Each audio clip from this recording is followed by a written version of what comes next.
ஏய் என்னப்பா இந்த பக்கம்? அண்ணே ஃபோட்டோ பிடிக்கணும். பொண்ணு வீட்டில் இருந்து ஃபோட்டோ கேட்டு விட்டுருக்காங்களா? அதான் நல்லா சூப்பராக ஒரு ஃபோட்டோ எடுத்து கொடுங்க. அப்படியா? பையன் ஓரமாக வச்சுட்டு போய் மேக்கப் போட்டு ரெடியாரு. சூப்பராக ஒன்று எடுத்துருவோம். ஐயா, பொண்ணு வீட்டில் இருந்து கலர் ஃபோட்டோ கேட்டிருக்காங்களா? அதான் ட்ரெஸ்ஸு சூப்பராக ஒன்று கொண்டு வந்திருக்கேன். அதை போட்டு நிற்கிறேன். நல்லா செம்மையாக ஒரு ஃபோட்டோ எடுத்து கொடுங்க. அப்படியா? சரி உள்ளே போய் ட்ரெஸ்ஸை மாற்றிட்டு ரெடியாரு, வந்துடுறேன். எங்கே ட்ரெஸ்ஸை மாற்றிட்டு வரேன் அப்படின்னா இவ்வளோ நேரம் ஆச்சு, என்ன தான் பண்ணுறான்? அடே தம்பி, நேரமாகுதுடா, சீக்கிரமாக வாடா.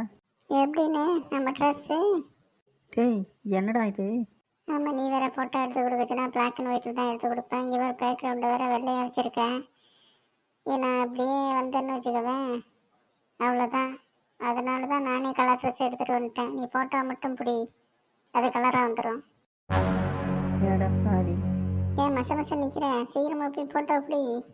டக்குன்னு பிரிண்ட் போட வேணாமா?